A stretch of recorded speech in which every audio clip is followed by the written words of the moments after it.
오늘 한번 설교 제목을 한번 같이 따라서 하시겠습니다. 기다림의 축복을 아는 사람. 요즘 철마다 계절마다 영화가 많이 나오죠. 그 옛날에는 그냥 영화가 나오면은 보고 웃고 또 혹은 또 시간 그냥 때우는 킬링 타임으로 보는 경우도 많이 있었지만은 요즘 영화가 그냥 영화가 아니라 요즘은 그 시대 정신을 많이 반영하는 영화들, 그리고 또 오늘날의 삶의 현실들을 많이 생각하게 하는 영화들이 많이 나오기 때문에 그저 어떤 폭력물이나 이런 것보다는 많은 사람에게 여러 가지의 생각을 하게 하는 영화들이 많이 나오죠. 영화 하면은 영화가 나오게 되면 당연히 따라 나오는 것이 영화의 주연입니다. 윤정희 씨라고 우리 피아니스트 백건우 씨의 아내 되시기도 한 분이죠. 이제는 원로 영화 배우인이 되셨지만 이분을 잘 모르시는 분들도 물론 젊으신 분 중에는 좀 낯선 이름도 있겠지만은 대부분 아실 것은 이분이 1960년대에 처음 영화를 찍었으니까 근 50년, 60년을 한국의 영화하고 함께 오신 분이라 할 수 있습니다. 이분이 1944년생입니다. 그러니까 올해로 만 75세가 되는 분입니다. 참 세월이 빠르지요. 근데 요즘 최근에 나온 이 기사에 의하면 좀 안타까운 것이 이분이 10년 전부터 알츠하이머병을 앓고 있어서 이제는 거의 지인들을 알아보지 못하는 그런 안타까운 일을 경험하고 있다고 합니다.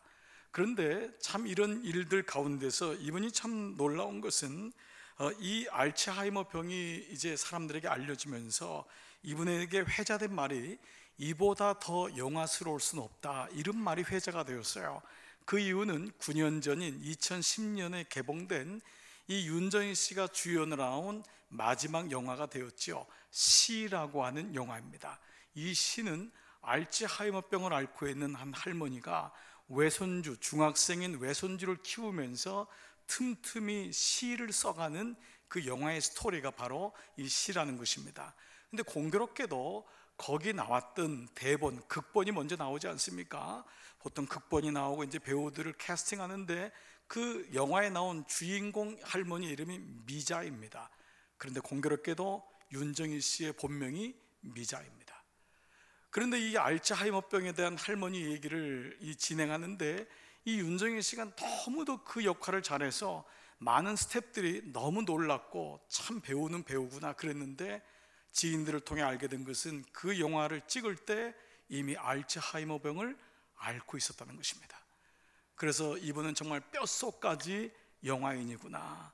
그래서 그 병을 앓으면서도 그 대본을 읽고 외우면서 그렇게 역할을 했다고 하는 것입니다. 한 기자가 이런 상황을 알고 이렇게 윤정희 씨에게 얘기했습니다. 선생님, 이제 건강도 예전 같지 않으실 터이니 이제 좀 쉬시면 어떠세요? 라고 하자 윤정희 씨는 이렇게 말했어요. 글쎄요, 이 땅에 사는 한 인생은 영원한 현역이 아닌가요? 할 수 있다면 하늘나라 가는 순간까지 영화를 찍고 싶어요. 근간에는 남편도 가족도 알아보지 못하는 가운데서 있는데 이 백건우 씨가 참 대단한 것은 매일마다 꽃을 갖다 주고 그 피아노를 쳐주면서 지난 시간의 기억을 하나라도 그 되살리고 싶은 그런 노력을 한다고 합니다. 그 옆에서 따님이 간호를 하는데 이게 따님인지 누군지도 모르고 늘 잠자리에 들 때마다 그 딸에게 하시는 말씀이 내일 촬영 때문에 일찍 자야겠다, 내일 샷은 중요하다던데, 그리고 스태프들 수고하는데 뭐 좀 챙겨야 되지 않겠니? 날씨는 어떠니? 꼭 이 말을 하고 잠을 잔답니다. 그래서 그녀를 취재했던 한 기자는 이렇게 인터뷰를 마무리합니다. 그녀는 비록 기억이 사라져가는 고통 가운데 있었지만 그녀에게의 내일은 그저 막연한 내일이 아니라 여전히 할 일이 있는 내일이고 의미 있는 내일이고 무엇보다도 기다려지는 내일이다. 오늘은 주님의 오심을 기다리는 대강절 첫 주 아침입니다. 웃고자 하는 말이지만 잘 모르는 분은 대강절이 대강 보내는 절기가 대강절기라고 하는 것이 아니라 대자는 기다릴 대자, 강자는 강림 강자, 주님의 오심을 기다리는 절기가 바로 대강절기입니다. 안타깝게도 한국 교회에서 가장 절기가 약해지는 것이 바로 이 대강절기 중에 이 대강절기라고 할 수 있습니다. 대강절기는 예수님의 오심이 시작되는 절기이고, 예수님이 오신 다음에 그래서 절기가 또다시 시작되는, 그러니까 마무리와 시작이 되는 절기이기 때문에 어느 절기보다도 사실은 가장 소중한 절기라고 할 수 있습니다. 심지어 이 절기에는 모든 일을 내려놓고 전쟁도 그치고 포로들도 가정에 돌아가서 주님을 만날 수 있도록, 가족들의 따뜻한 사랑을 경험할 수 있도록 했던 것이 대강절기였습니다. 그래서 이 대강절기를 가리켜서 기다림과 시작의 절기라고 하는 이유가 여기 있습니다. 예수 그리스도의 오심은 신앙에서 가장 중요하지 않습니까? 예수님이 없는 믿음은 그야말로 아무 의미가 없지 않습니까? 오늘 여기 모인 것도 예수님 때문에, 그래서 우리는 촛불을 켜고 찬양을 하고 예배를 드리면서 주님의 오심을 고백한 것처럼 그 오심이 있기 때문에 또 다른 시작이 될 수 있다는 것입니다. 즉 이런 의미에서 보면은 기다림이 없는 새로운 시작은 있을 수 없다라는 것이죠. 성경을 보면은 한국 사람들이 잘 이해가 되는 것들이 왜 이유가 있냐면, 유대 히브리의 관습하고 한국의 관습이 유사한 게 굉장히 많습니다. 그 중에 하나가 결혼 예식입니다. 여러분, 요즘의 결혼 예식 말고 옛날의 한국의 결혼 예식을 생각하면은 금방 줄긋기가 됩니다. 지금도 유대의 결혼식은 첫 번째가 뭐냐 하면 모든 가족들과 친지, 친구들이 모여서 뱅킷을 합니다. 잔치를 하는 것입니다. 그게 바로 예수님이 가나안 잔치에 가셨던 게 그런 모습입니다. 그러면 그 두 번째 결혼의 마무리는 뭐냐 하면 신부가 신랑을 기다려야 됩니다. 신부가 신랑을 기다리고 신부가 신랑에게 가야지만이 모든 결혼식이 파해지고 모였던 손님들이 다 흩어지는 것, 그때 결혼식의 마무리가 되는 것입니다. 여러분 생각해 보십시오. 아무리 잔치가 커도 신랑이 신부에게 가지 않는다면, 신부가 신랑을 기다리지 않는다면 그 결혼식은 의미가 없다는 거예요. 그래서 신부는 신랑을 기다립니다. 졸면 안 됩니다. 자면 안 됩니다. 신랑이 문을 열고 왔는데 신부가 코를 골고 자고 있으면 나갑니다. 다른 사람이 문을 두드린다고 열어주면 안 됩니다. 다른 데 갈 수도 없습니다. 왜냐하면 신랑이 언제 올지 모르기 때문에. 바깥에서 무슨 소리가 들리면 번쩍 정신을 차립니다. 그게 신랑 오시는 발자국 소리인지 모르기 때문에. 신부는 오직 신랑에게만 마음이 있습니다. 그런데 이 결혼식에 대해 신랑은 금방 오지 않습니다. 가족들하고 친구들, 친지들이 신랑을 더디가게 합니다. 그건 여러 가지 이유가 있지만 신부를 테스트하기 위함입니다. 신부가 잘 기다리고 있는지. 그래서 마침내 신부가 왔을 때, 신랑이 왔을 때 신부는 신랑을 맞으면서 새로운 시작이 되는 것입니다. 한밤중에 혹은 이른 새벽에도 신랑이 올 때가 많습니다. 자, 이것이 신부가 신랑을 기다리는 결혼 예식입니다. 이 기다림의 의미에서 인생을 돌아보면은, 인생은 가만 보면은 우리는 무엇인가 계획하고 이루고 성취하는 기쁨을 누린다고 하지만, 가만히 보면 인생은 그것은 잠깐입니다. 인생의 의미는 기다림에 있습니다. 그래서 어떤 분은 기다림의 미학이라고 할 정도로 기다림인 것은 인생 전체를 얘기하는 것임을 말씀하고 있습니다. 여러분, 어렸을 때를 돌아보십시오. 어렸을 때 엄마를 기다렸던 그 마음을 여러분 기억하십니까? 엄마가 늦게 오면 얼마나 마음이 졸였습니까? 엄마가 안 오면 고아가 된 것 같이 두렵고 떨리는 마음을 가지고 있다가 엄마가 오면 그 안겼던 그 마음이 있습니다. 어린 시절에 초등학교 들어가면은 다 여기다가 헝겊을 붙이고 선생님을 기다렸습니다.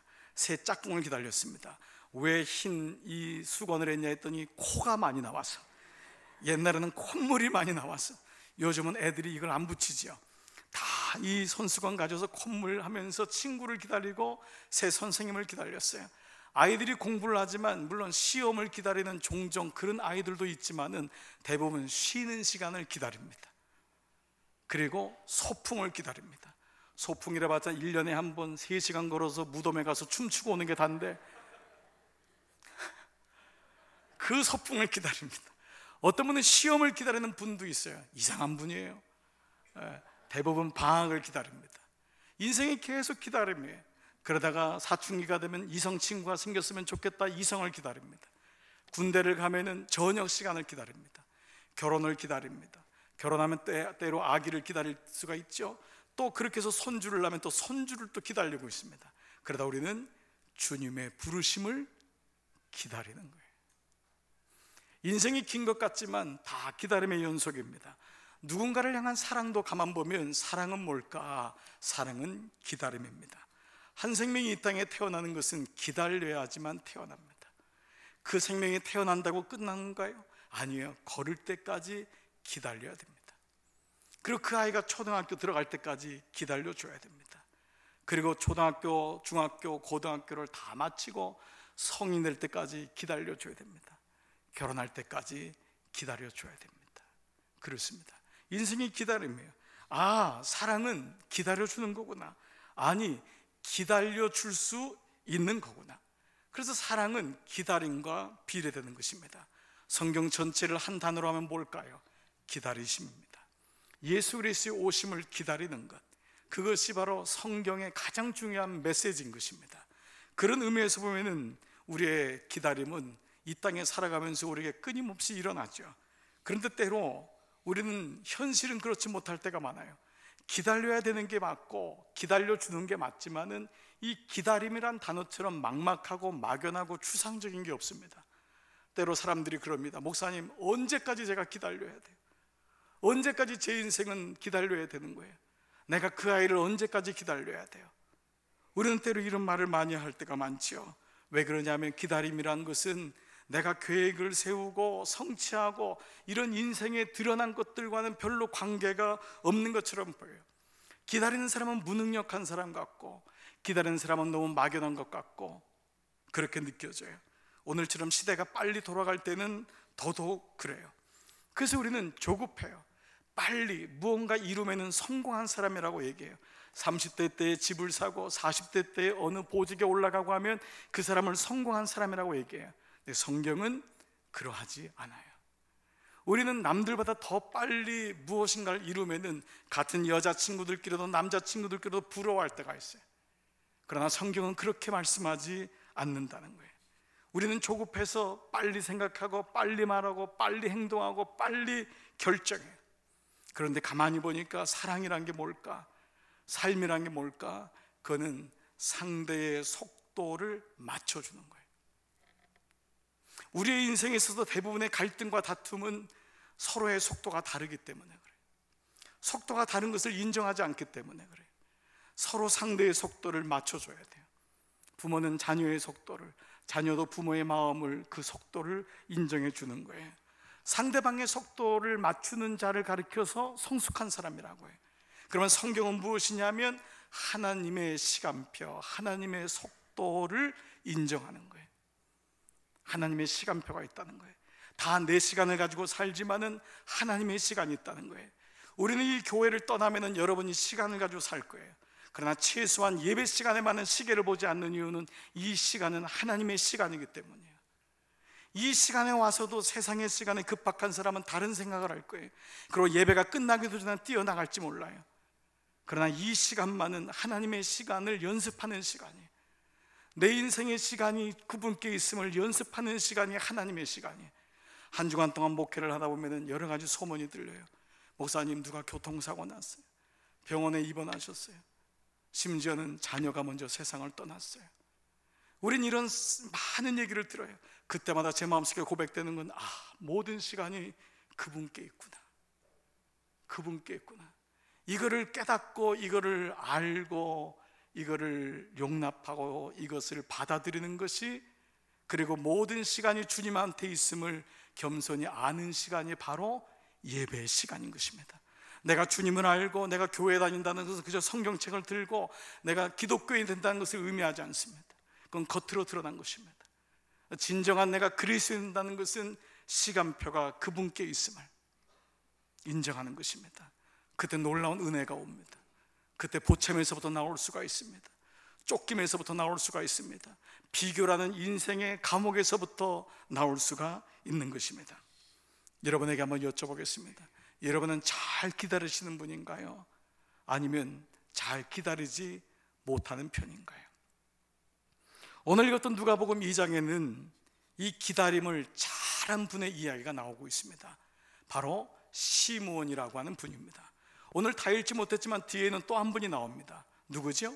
안나라고 하는 여자분입니다. 먼저 이 시므온이라는 분은 성경에 대해서 어느 정도 추측할 때 나이가 많으시고 예루살렘에 거주하는 하나님을 경외하는 어른이었던 것을 알 수 있습니다. 그런데 오늘 이 시므온이라는 분에 대해서 성경은 이렇게 얘기하고 있어요. 25절이에요. 같이 한번 읽어보겠습니다. 시작.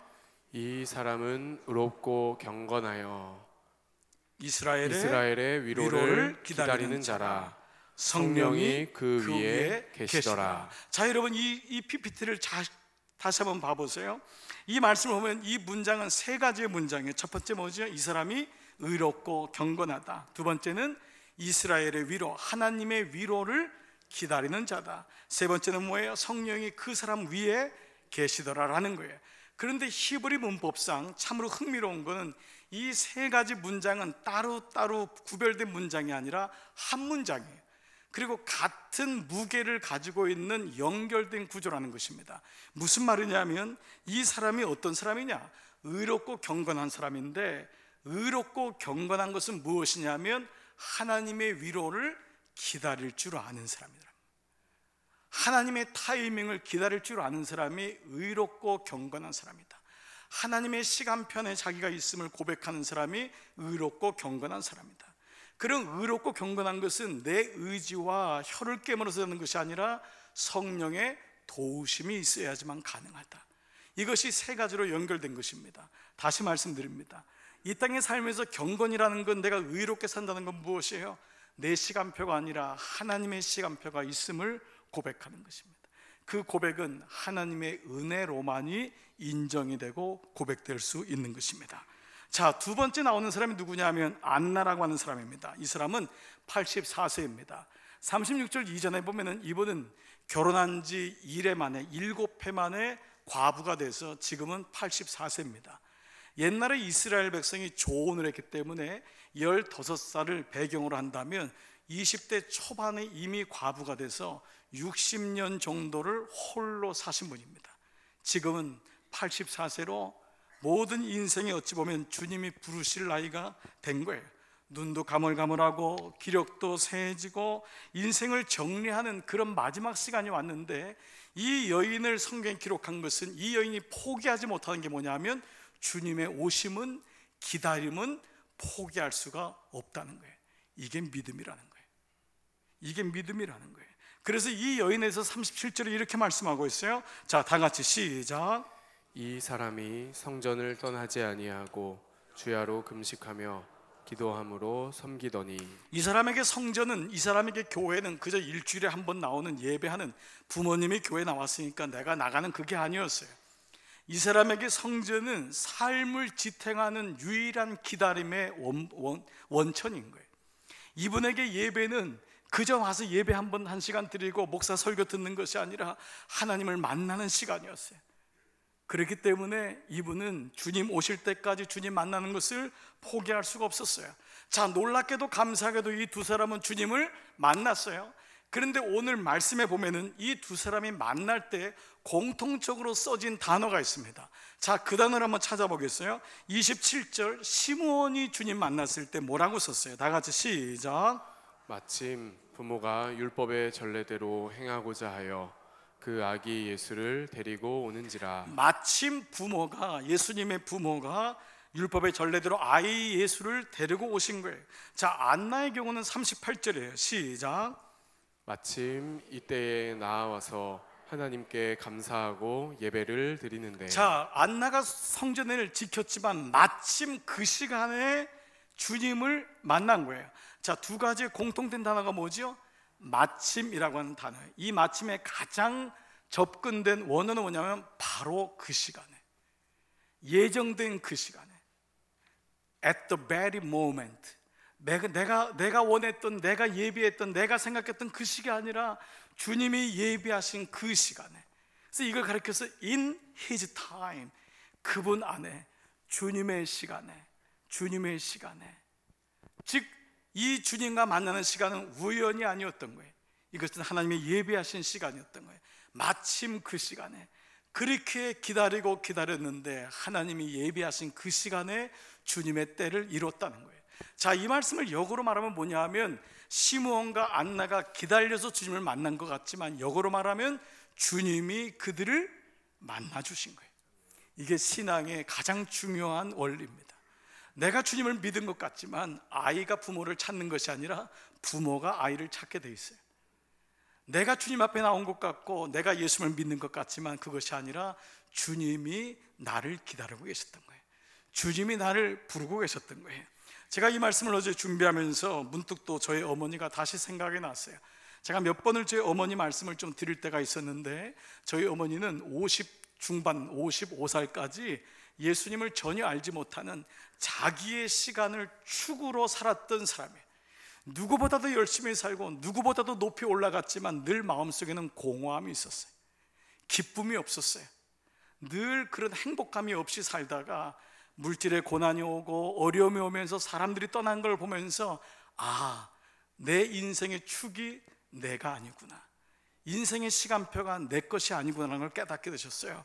그래서 막내 아들의 그 기도와 그 간구를 그냥 귀엽게 들으시고 그 인생의 밑바닥에서 처음 교회를 나가신 게 그분의 인생의 첫 번째 예배를 드린 거예요. 그렇게 예배를 드릴 때 어머니는 이 윗옷이 다 젖을 때까지 우셨어요. 그리고 저희는 왜 우는지 몰랐는데 훗날 어머니는 이렇게 말씀하셨어요. 그때 주님께서 예배를 드리는데 이런 마음을 주셨대요. 교회도 모르고 예수님이 누구신지도 모르고 아무것도 몰랐던 그분 마음속에 어떤 마음이 왔냐면, 얘야 이제 왔구나, 내가 너를 얼마나 오랫동안 기다렸는데. 그 마음이었어요. 이제 왔구나. 그건 마치 고향에 온 것 같은, 어머니의 품에 아버지의 품에 안긴 것 같은 그 마음을 주셨던 것이에요. 우리가 주님께로 와서 예배를 드리지만 아니에요. 주님의 나를 기다리고 계심입니다. 오늘 이 아침에도 주님께서 여러분을 부르시고 기다리시고 오늘 주님과의 만남이 이루어지기를 주의 이름으로 축복합니다. 이런 의미에서 보면 오늘 말씀 시므온과 안나를 보면은요, 이 땅을 살아가면서 기다리는 사람들이 꼭 가져야 되는 두 가지의 마음이 있다는 것을 알게 돼요. 제가 짧게 이 두 가지 말씀을 좀 나누고 싶어요.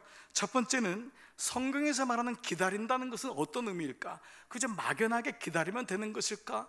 그것이 아니라 그것은 바로 때를 분별하고 준비하는 자라고 하는 의미예요. 때를 분별하고 준비하는 자. 마태복음 25장에 보면은 천국 비유가 나와요. 그 25장은 예수님이 하늘나라는 이와 같다라고 하는 얘기가 나오는데 바로 25장 1절부터 열처녀 비유가 나와요.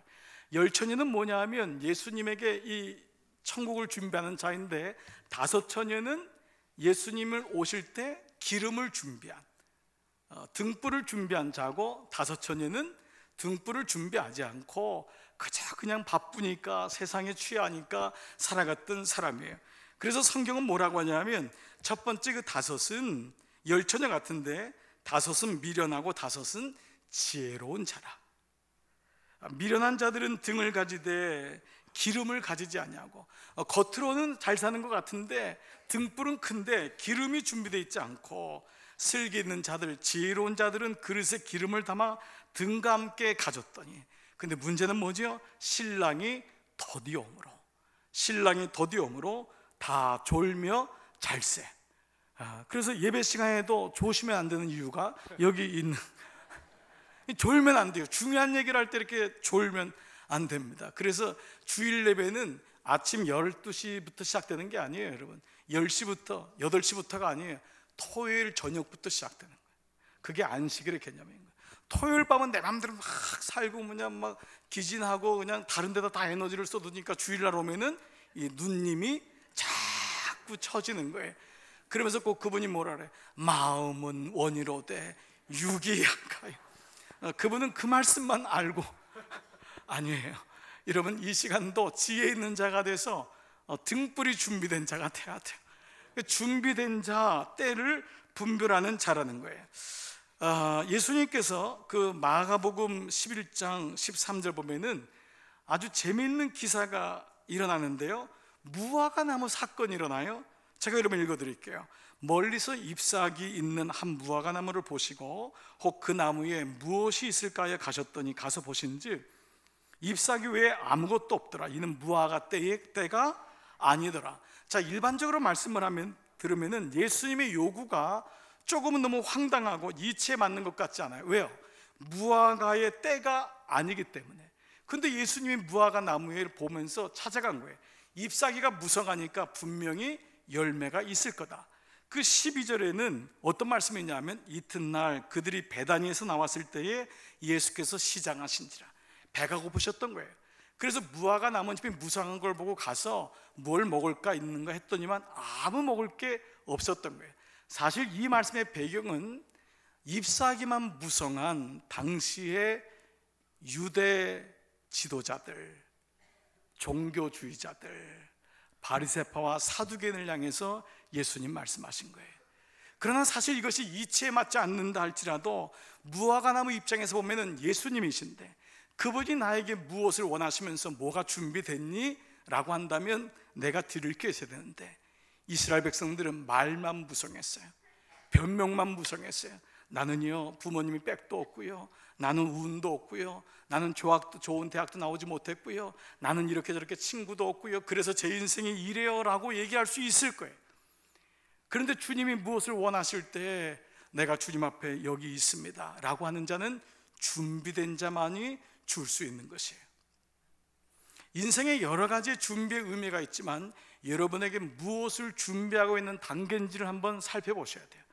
그리고 각자의 연령층마다 준비하는 게 다를지라도 인생 전체의 준비는 시간과 나이와 관계없이 오는 것은 이 땅에서의 죽음이에요. 내가 이 땅에서 숨을 거둔 다음엔 나는 준비되어 있는가? 지금은 아직 젊은 것 같고 지금은 아직도 기력이 있는 것 같지만 인생이란 건 순서가 없어요. 그래서 Are you ready? 준비되어 있냔 말이에요. 그 말씀이 오늘 준비된 자는 때를 분별하고 준비하는 자. 이스라엘 백성들은 이 메시아의 오심을 오랫동안 기다렸어요. 포로 생활 동안 지치고 고달플 때마다 주님의 오심을 기다렸고 그 기다림, 주님의 오심의 기다림이 있었기 때문에 고난이 와도 이길 수 있었던 거예요.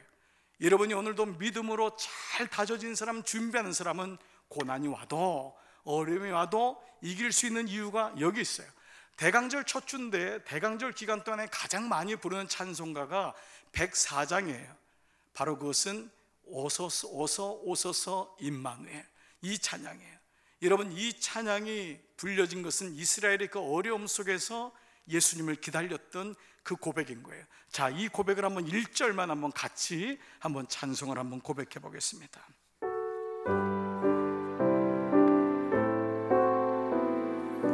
곧 오소서 임마누엘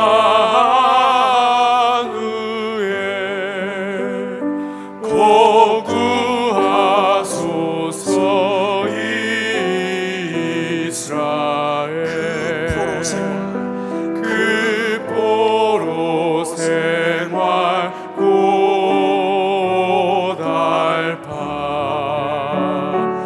메시아 기다립니다.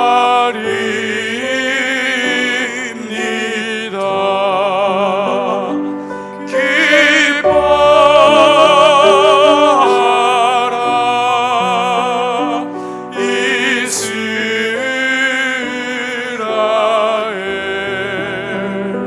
곧 오시리 오 임마누엘. 기다린다는 것은 막연한 것 같고 기다린다는 추상적인 것 같지만 그렇지 않아요.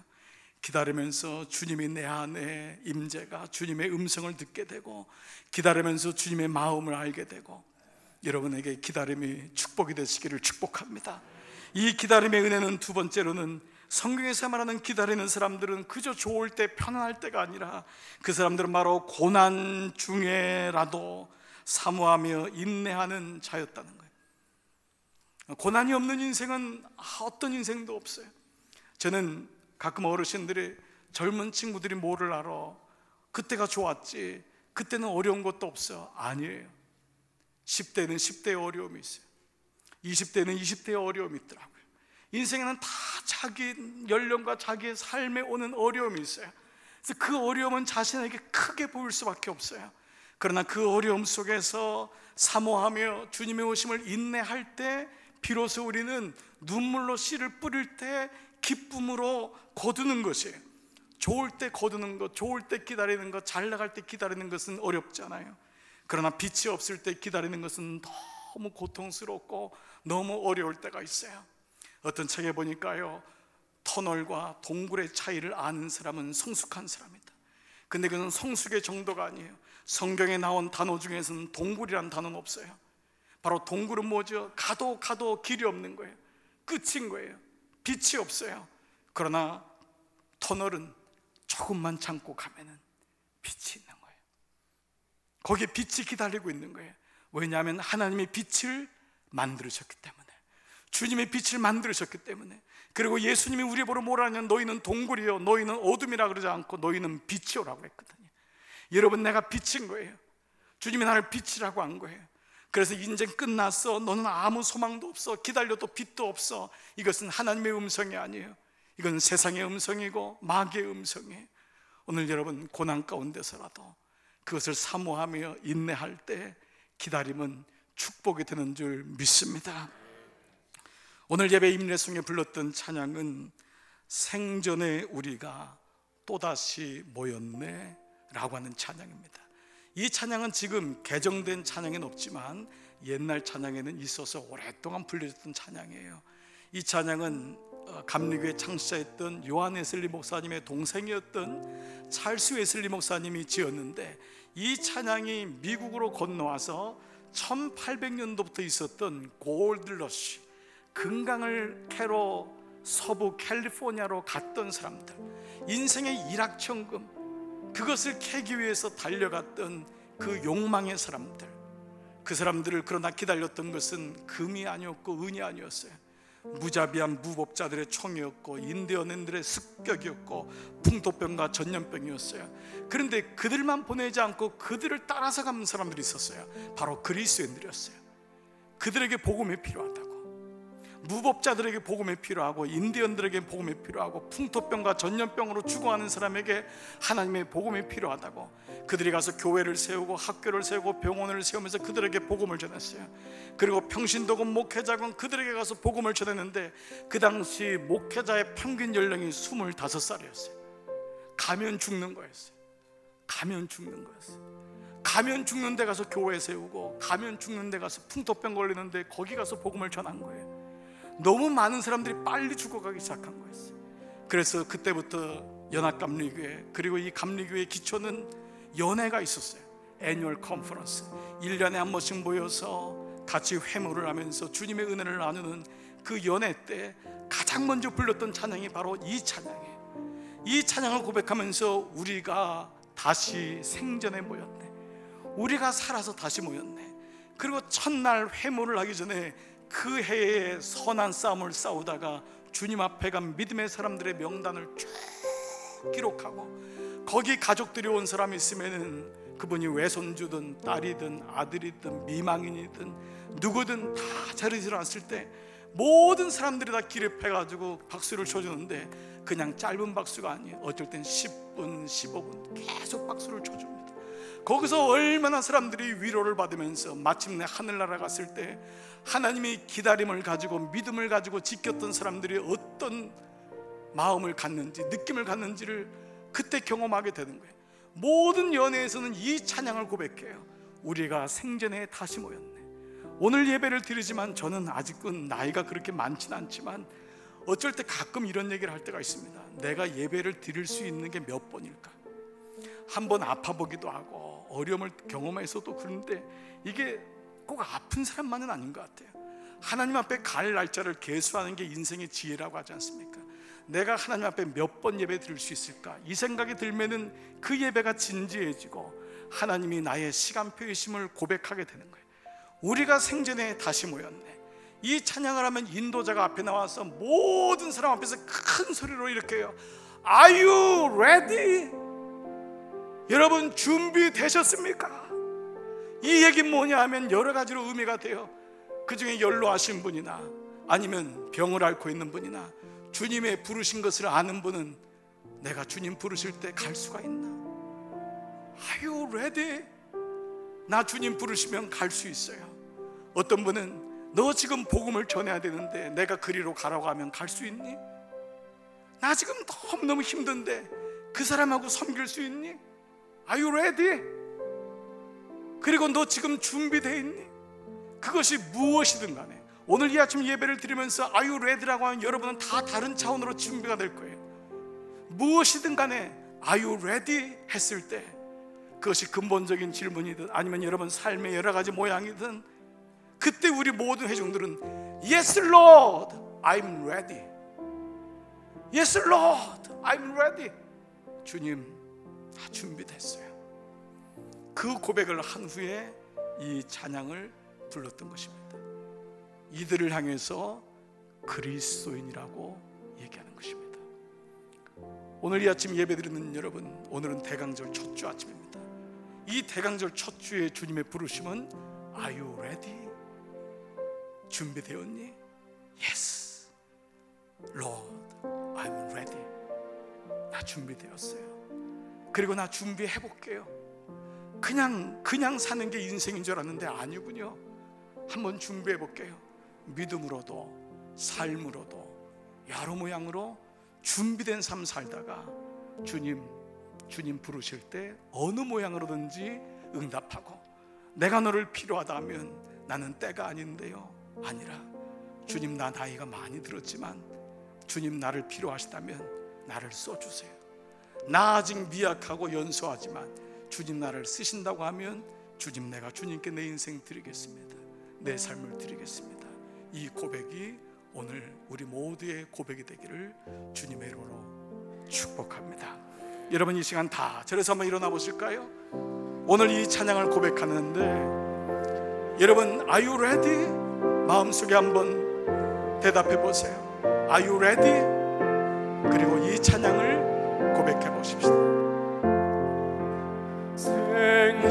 생전에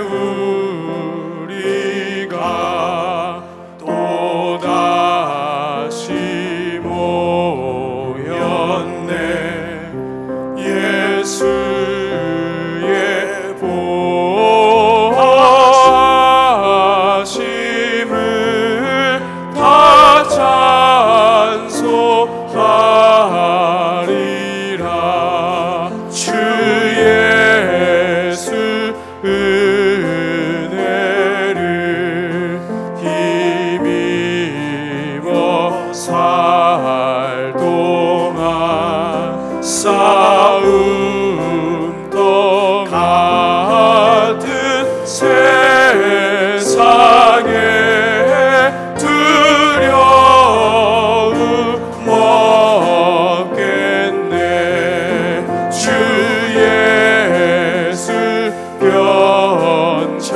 변찮는 큰 사랑 베푸사 이때껏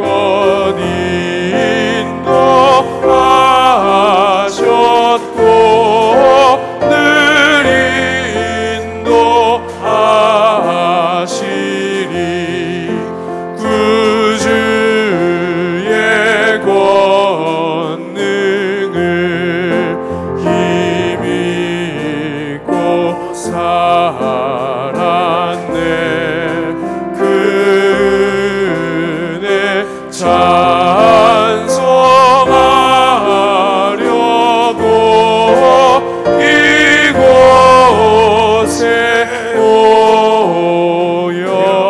오였네. 사랑하는 여러분, 우리 함께 이 시간 마음을 열고 기도해 보지 않겠습니까? 주님의 오심을 기다리는 대강절기, 내가 너무 조급합니다. 내가 너무 호흡이 거칠고 내 시간표대로 사느라고 너무 위축되고 너무 비교할 때가 많습니다. 주님, 오늘 이 예배를 통하여 주님의 시간을 신뢰하고 주님의 시간을 보게 하여 주옵소서. 그리고 그 가운데 최선을 다하여 준비하고 최선을 다하여 분별하는, 그래서 고난 가운데서도 하나님 바라보고 인내할 수 있는 믿음을 허락하여 주옵소서. 이 시간에 함께 우리의 마음을 주 앞에 고백하며 나가십시다. 살아계신 아버지, 아버지 고맙습니다. 나의 시간표가 아닌 주님의 시간표가 있음을 고백합니다. Are you ready? 준비됐냐고 말씀하실 때 주님, 내가 겸손히 응답합니다. 주님 나의 인생 속에 오셔서 나의 주가 되신 아버지, 지금까지 내 시간을 가지고 살고 조급하고 촉박하여 늘 부족하고 쫓기고 보채 가지고 살았지만 이제 주님의 시간을 가지고 바라봅니다. 주님의 시간을 내가 신뢰합니다. 주님의 시간이 있음을 고백합니다. 주님, 그렇기에 주님 때를 분별하고 그렇기에 잘 준비해 보겠습니다. 기다리는 시간이 고통스러울지라도, 기다리는 시간이 막연할지라도 아버지, 주님 앞에 최선을 다하여 기다리고 주님 다섯 처녀 지혜로운 처녀처럼 등불을 준비하고 기다려 주님 부르실 때에 Yes Lord, I'm ready, I'm here, 내가 여기 있습니다. 주님 앞에 나가는 귀한 종들로 붙잡아 주시기를 원하옵고 기도합니다. 환경이 우겨싸움을 당하고 지금 풀리지 않는다 하더라도, 너무 마음에 엠티네스가 오고 공허함이 온다 할지라도 아버지, 주님을 내가 바라보는 그 믿음의 성숙함이 오늘 예배 가운데 내 안에 있어 나는 주님을 신뢰하고 주님을 바라봅니다. 내가 주님 안에 있음을 고백합니다. 이것도 지나가리라, 이것도 지나가리라. 주님의 은혜로 주님 내게 주신 믿음을 가지고 오늘도 기다리고 내일도 기다리며 주님의 오심을 다시 고백하는 우리 모두 될 수 있도록 인도하여 주시옵소서. 주님, 우리의 모든 여건을 아시는 주님, 한 분 한 분을 만져주시고 한 분 한 분에게 하나님 마음 주시기를 원하고 기도하고 주님 구별과 사랑으로 붙잡아 주시옵소서. 아버지 감사합니다. 주님, 아버지, 내가 시간을 계수하고 내가 매일마다 계획하는 것 같지만 큰 시간표가, 그리고 주님의 세밀하신 인도하심이 바로 주님 안에 있음을 다시 고백하게 됩니다. 하나님, 시간 때문에 쫓기거나 혹 초조해진 우리 사랑하는 교우들이 있습니까? 하나님, 그 마음을 꼭 위로해 주시고 내가 너의 시간임을 잊지 않도록 하나님 오늘 말씀해 주시기를 원하옵고 기도합니다. 주님, 혹 내가 미련한 처녀가 되어 등불 없이 기름 없이 아무 준비 없이 주님 맞이하는 자가 되지 않도록 주님, 저에게 아버지의 지혜와 분별력을 주셔서 이때에 잘 준비하고 최선을 다하여 우리 각자의 삶을 향해서 주님이 Are you ready? 준비됐니?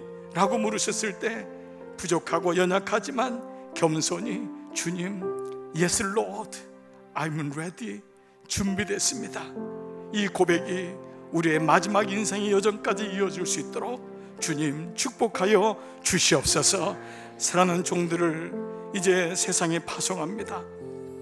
양을 이리 가운데 보내는 것 같도다 말씀하신 주님, 악하고 어려운 시대 속에 살지만 주님의 마음을 가지고 꿋꿋하게 때를 분별하며 살게 하시고, 세상 속에 살지만 세상에 휩쓸리지 말게 하시고, 세상의 기쁨도 있지만 주님의 기쁨이 더 크다는 것을 늘 기억하게 하셔서 한 주간도 예수님의 제자로 하나님의 자녀로 살아가는 모든 종들로 인도하여 주시옵소서.